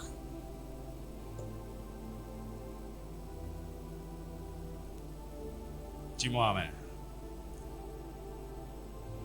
Alors nous pouvons être délivrés. Sur quelle base nous pouvons couper notre cordon ombilical? Sur la base de l'œuvre de la croix. Sur quelle base? Premièrement, sur la base de l'œuvre de la croix. Sur la base de l'autel de Golgotha. C'est un autre fondement. C'est-à-dire que Jésus a établi pour nous un autre autel. Un autre fondement, un nouveau départ. Et le sacrifice qui a été offert là, c'est son propre sang. Donc sur la base de l'œuvre de la croix, sur la base de l'autel de Golgotha, deuxièmement sur la base du sang de Jésus qui a été versé pour notre rachat. Et par ce sang, nous avons été rachetés et introduits dans une nouvelle famille.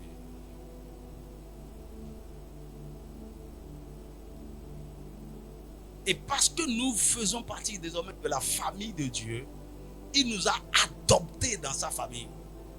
Il peut combattre pour nous, pour avoir le droit légal pour nous avoir. Hello. Tu vois, il y a des enfants qui sont adoptés dans nos familles. Leurs parents sont encore vivants. Mais ils ont dit, on ne peut pas garder l'enfant. On dit, ok, on fait les papiers de façon légale. Pour que montre nos droits désormais sur l'enfant. Tu ne vas pas te réveiller demain et dire que, ah non, c'est mon enfant. Non. Par le sang de Jésus, tout ce qu'il faut pour que nous ayons l'adoption en Christ a été payé. Et nous devenons donc membres de la famille de Dieu. Dans cette famille, il n'y a pas de malédiction. Il n'y a pas d'alliance. Dis-moi amen. Sur quelle base nous pouvons être délivrés? Troisièmement, sur la base de l'autorité de la parole de Dieu. Jean et Jérémie chapitre 1 verset 10. Il dit, j'ai mis ma parole dans ta bouche pour détruire, pour ruiner, pour abattre. de Dieu dans notre bouche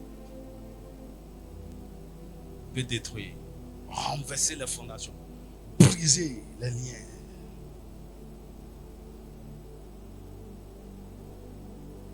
Sur la base de quoi nous pouvons être délivrés? Sur la base de la puissance du nom de Jésus. La puissance du nom de Jésus. Il dit, quiconque invoquera le nom du Seigneur sera sauvé, sera délivré. Alors que nous invoquons son nom. C'est pourquoi il y a une prière que j'aime faire sur la base de Marc 8 là. Il dit, oh Jésus, comme tu l'as fait, tu as tenu cet aveugle par la main. Tiens-moi par la main et sors-moi de la maison de mon Père. Jésus est puissant, Jésus est vivant, Jésus est réel. Et il intervient désormais dans la vie, dans la délivrance de certaines personnes. Écoutez, il y a certains pasteurs qui ne prennent pas au sérieux l'affaire de délivrance et tout. Et j'ai compris pourquoi. En les suivant, en regardant leur histoire, ils ont eu une rencontre avec la personne de Jésus. Dis-moi amen. Quelqu'un comme Maslow, quelqu'un comme... comment il s'appelle? Raoult Wafo. Ils ont eu une rencontre. Et la rencontre avec la personne de Jésus fait ce travail. Il y a une lumière. En fait, c'est une séparation tout à coup. Et donc, ils n'ont pas eu le temps de faire certaines batailles. Ils peuvent, sur la base de leur expérience, vous dire il n'y a aucune bataille, il n'y a aucune malédiction, génération. Mon ami, tout le monde n'a pas ce privilège. Certaines personnes doivent combattre pour être délivrées totalement.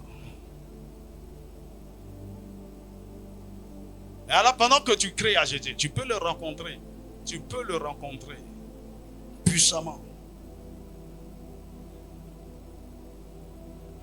Il délivre encore. Dis-moi un vrai amen. Sur quelle base nous pouvons être délivrés? Sur la base du Saint-Esprit, qui connaît tout et peut tout. Le Saint-Esprit qui connaît tout et peut tout, qui est tout puissant, tout puissant, tout puissant. Il nous révélera tout. Il nous donnera la puissance, l'onction pour briser ce qui doit être brisé. Et enfin, sur quelle base nous pouvons être délivrés? Sur la base du ministère des anges.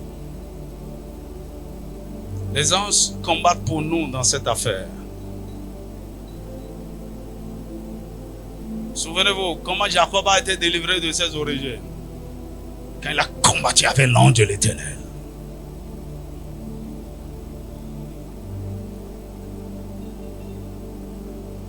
Les anges sont avec nous, surtout dans ces batailles.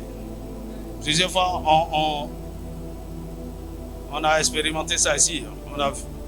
En priant pour les fondements et tout, on a vu les anges aller dans les villages des gens pour déterrer les choses, pour renverser les choses.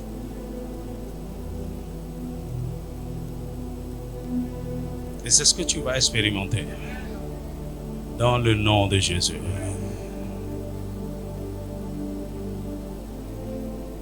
Alors, généralement, quand je finis cet enseignement comme ça, je conduis des gens dans une prière stratégique. Mais je ne me sens pas dans mon cœur que je dois le faire ce soir. Je voulais juste que tu l'adores. Dis-moi amen. Ce que le Seigneur veut faire, ce n'est pas par la force, ce n'est pas la puissance. Il m'a dit, ma miséricorde veut agir. Ok. Quelle prière tu connais, tu vas faire? 5 points de prière. 5 points de prière pour être déconnecté de... C'est comme si je vous partageais des ciseaux et des couteaux. Coupez. Qu'est-ce que je veux vous dire par là? Pour couper son cordon ombilical, c'est un processus. Dis avec moi, c'est un processus. Et couper le cordon ombilical égale circoncision plus consécration. Circoncision plus consécration. Il faut que votre cœur soit circoncis et il faut que vous consacrez absolument à Dieu. Et lorsque votre consécration sera parfaite, votre délivrance sera parfaite. La consécration, c'est quoi? C'est de vous livrer totalement à Dieu. Lui montrer pleinement que vous lui appartenez. Votre vie lui appartient et vous êtes là pour le servir, pour l'adorer lui seul. Que vous avez été racheté à un grand prix et désormais vous êtes prêt à glorifier votre Père dans votre corps, dans votre esprit, dans votre âme qui appartient à l'Éternel. Et qui parle de consécration, parle de séparation et de sanctification. Lorsque vous vous engagez à être séparé du monde, séparé du péché, séparé de mauvaises relations, séparé de vos origines, et que vous rentrez dans une vie de sanctification, à vivre, à parvenir à la sainteté, alors vous serez totalement séparé de vos origines. Mare brosa katara brasa taraba. Ne brasa katana braso kata. Nezi katara brasa kata. Incline ta tête. Ne brosa kata ne brakata kata. Nezuta ne brasa kata ne brakashkata. Nezi katara brakashkata. Hier, le Seigneur m'a révélé quelque chose par rapport à la délivrance vis-à-vis des fondations. Ok, c'est pourquoi je suis en train de faire ce que je suis en train de faire. Je vais vous montrer le mystère demain. Nebrasa katarabadaba. Machakata nebrasa kataraba. Commence à bénir le Seigneur. Commence à bénir le Seigneur. Une vie d'abandon. Seigneur, prends-moi. Tu vois, il y a une dimension d'abandon où tu atteins entre les mains de Dieu, où il te prend totalement et te sépare. Les bras sautent, les bras d'abord, chekete les bras cachés d'abord, les katana d'abord, sautent d'abord, d'abord, machekete riba. Va dire Seigneur, merci pour la révélation de ta parole. Merci Seigneur. Pendant que tu écoutais ma voix, ton esprit brûlait au-dedans de toi. Le Saint-Esprit ouvrait tes yeux sur certaines réalités. Va dire Seigneur, ouvre mes yeux, montre-moi les choses cachées, les choses profondes. Montre-moi les mystères. Montre-moi là où j'ai été, je suis lié.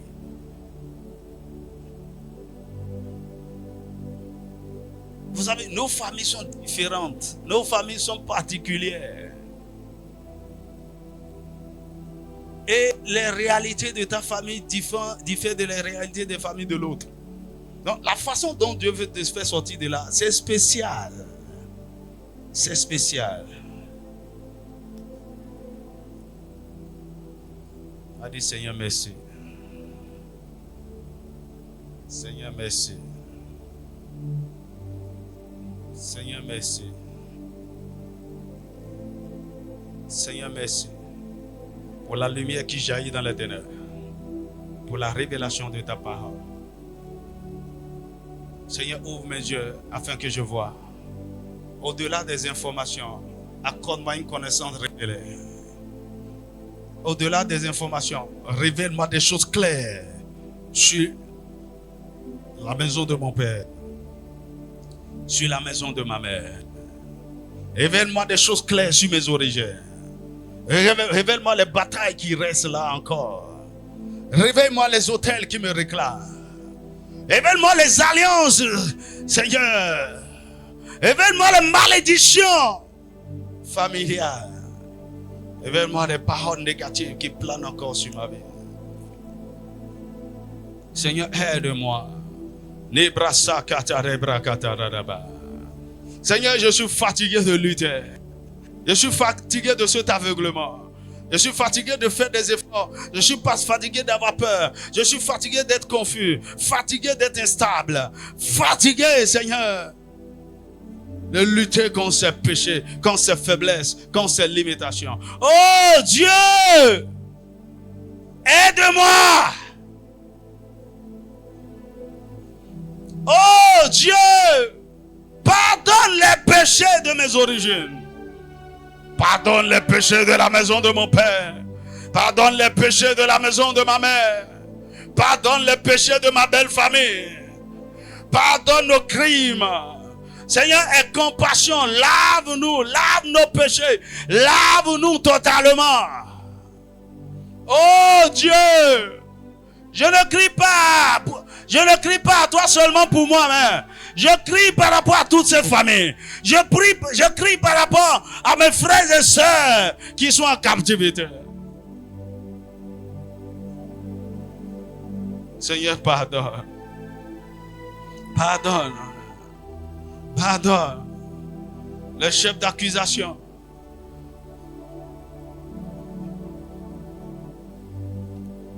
Les événements, les péchés qui ont donné le droit légal à Satan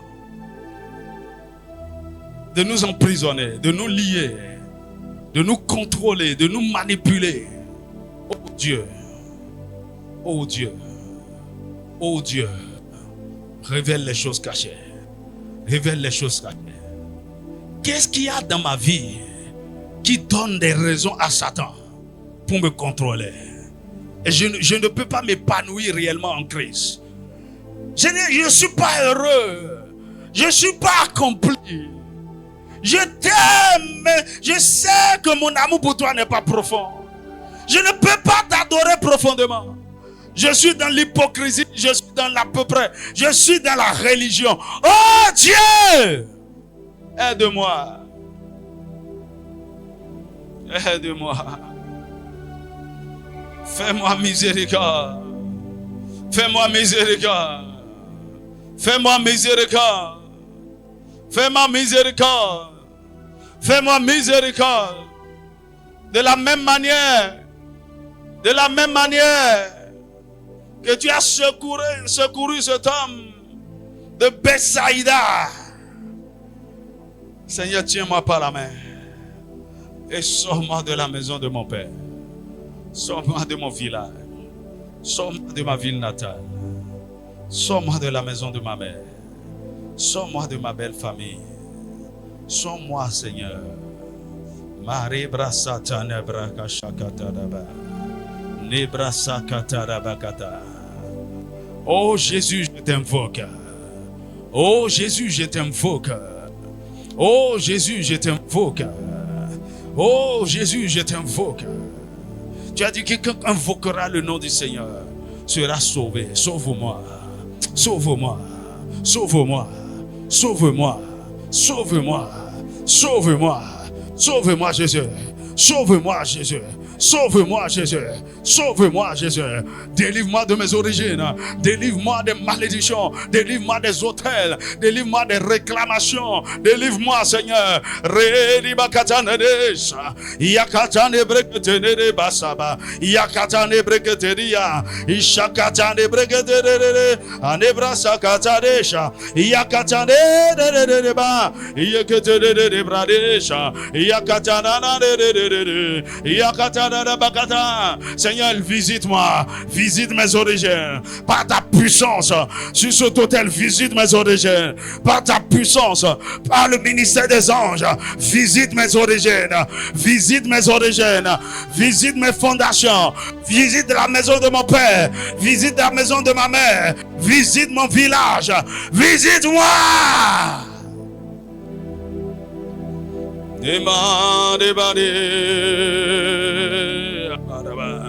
Seigneur, je t'en supplie, je t'en supplie, je t'en supplie. Il y a longtemps, j'entends parler de cette affaire, mais je n'ai rien compris réellement. Je n'ai rien expérimenté jusque-là. Mais Seigneur, cette fois-ci, c'est ma saison, c'est mon jour de salut, c'est ma saison de délivrance. Oh Seigneur, au cours de cette semaine, oh, tourne tes regards de compassion vers moi. Fais-moi miséricorde, fais-moi miséricorde, fais-moi miséricorde. Sors-moi de la maison de mon père. Rema Shakaba, Reketere Brakataraba, Remakata Katabaka. Oh Dieu, alors que je crie à toi, dans ta miséricorde et ta grâce, coupe mon cordon ombilical, coupe mon cordon ombilical. C'est pas moi totalement, c'est pas moi totalement. Sors-moi de là, sors-moi de là. Je vais être libre pour te servir, libre pour t'adorer. Oh Dieu!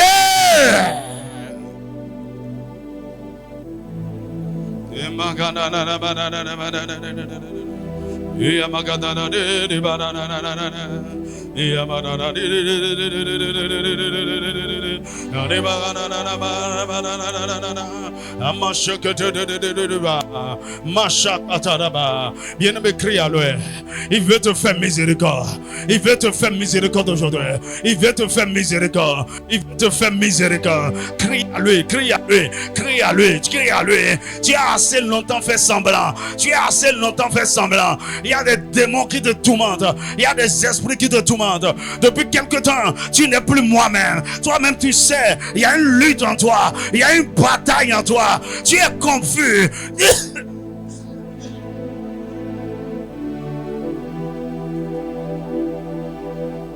Oh Dieu! Oh Dieu! Écoute, tu n'es pas en train de vivre la vie que tu dois vivre. Regarde toutes ces limitations. Tu es appelé avec une grande destinée comme Abraham. Tu es le Père du médiateur. Il veut entendre nos cris. Il veut entendre nos cris. Il veut te faire, il veut faire de toi Yakatakata, une source de bénédiction. Mane mashakataba, ane mashakata, remakataraba, resikataraba, yakataraba keteke, ane makashakatabara, ayayayayayayayayayaya.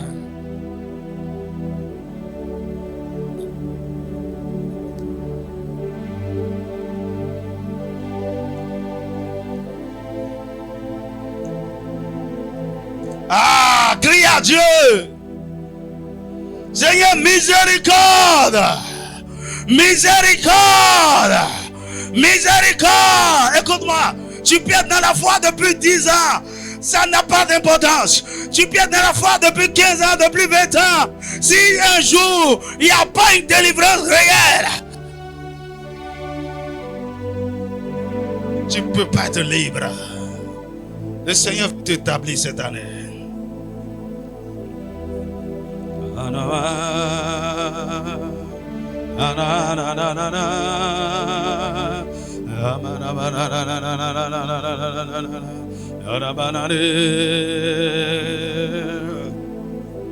Ah, crie à lui.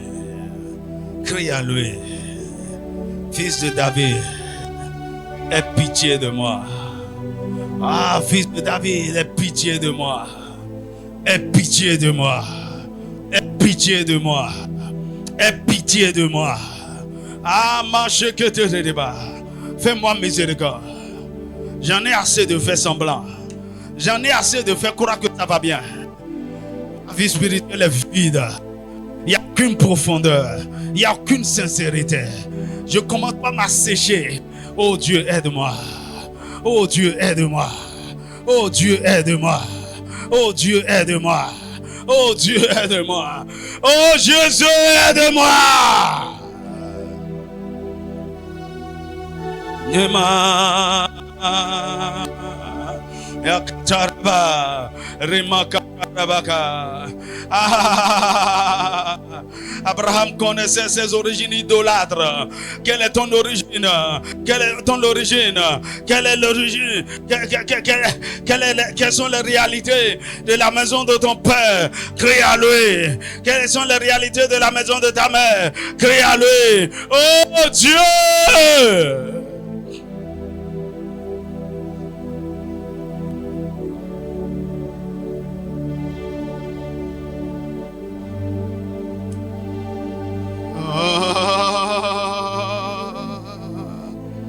Dis, Seigneur, souviens-toi de tes promesses sur ma vie. Dieu ne pouvait pas faire autrement. Il avait choisi Abraham. Écoute-moi, il t'a aussi choisi. Il t'a aussi choisi. Il t'utilisait. Il a fait des promesses sur toi. Il savait d'où ce temps venait. Parce que Dieu savait d'où il venait. Il doit s'occuper de d'où il venait.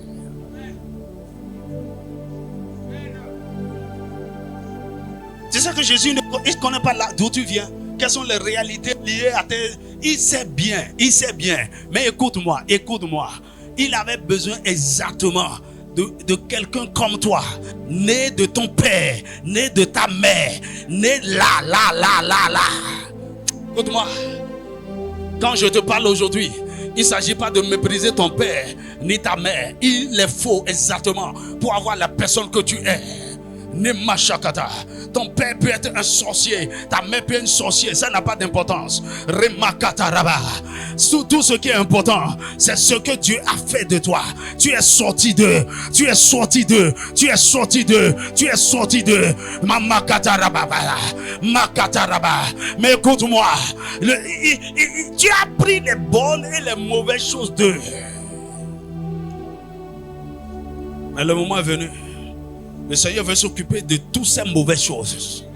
Il veut les détruire. Il veut te mettre à part. Il veut te séparer. Tu es la prunelle de ses yeux. Il a dit, ayez les regards sur Abraham. Donne-moi Ésaïe 51, à partir du verset 1. Remo Shakata Rabakata, Makatakata. Il est en train de dire quoi? De la même manière que j'ai fait sortir Abraham lui seul, et j'ai fait de lui une grande nation, je ferai la même chose avec vous. Dis-moi un vrai amen. Au temps d'Abraham, Jésus n'était pas encore allé à la croix. Le sang n'est pas encore versé. Les alliances n'ont pas été brisées. Mais le Seigneur a introduit Abraham de façon prophétique dans l'alliance de Jésus. Maremo shakataraba, remeshakatarabrakata, makashakatarabra, reketerebro saharia, rekeseketeredeba. Ésaïe 51. Écoutez-moi, vous qui poursuivez la justice, vous voulez faire ce qui est juste, vous voulez faire ce qui est droit, qui cherchez l'Éternel. Et s'il y a des gens qui cherchent l'Éternel, il dit portez les regards sur le rocher d'où vous avez été taillé. On a été taillé du rocher d'Abraham, sur le creux de la fosse d'où vous avez été tiré. On vient de quelque part, d'une certaine origine, d'une fosse, d'une profondeur. Verset 2. Portez les regards sur qui? Sur Abraham, votre père. Je l'ai sorti d'une famille idolâtre. Et sur Sarah qui vous a enfanté. Donc sur votre père, sur votre mère. Il dit car lui seul, je l'ai appelé. Sa grâce t'a appelé. Et il t'a fait sortir. Lui seul, je l'ai appelé. Et après l'appel, il a fait deux choses. Je l'ai béni et multiplié. Écoute-moi, la bénédiction de l'Éternel règle tous les problèmes des fondations. Il y a une dimension de bénédiction qui descend sur toi. Ça doit traiter toutes tes négations. Il dit, à cause de la bénédiction qui est descendue sur Abraham, c'est fini. Je l'ai multiplié. Et il veut faire la même chose avec toi. Seigneur, merci parce que tu m'as choisi. Merci de m'avoir appelé. Seigneur, au cours de cette semaine, que la bénédiction d'Abraham descend sur moi. La Bible dit que cette bénédiction d'Abraham, nous sommes devenus participants de cela. Par notre foi en Jésus-Christ.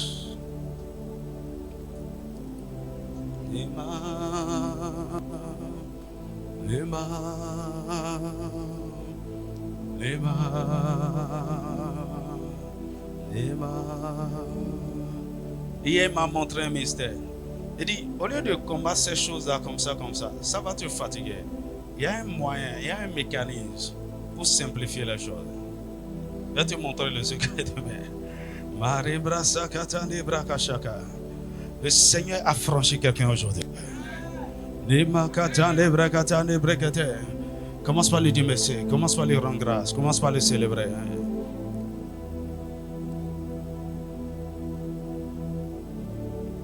Ceux qui poursuivent la justice, ceux qui cherchent de l'Éternel, voici votre saison de libération.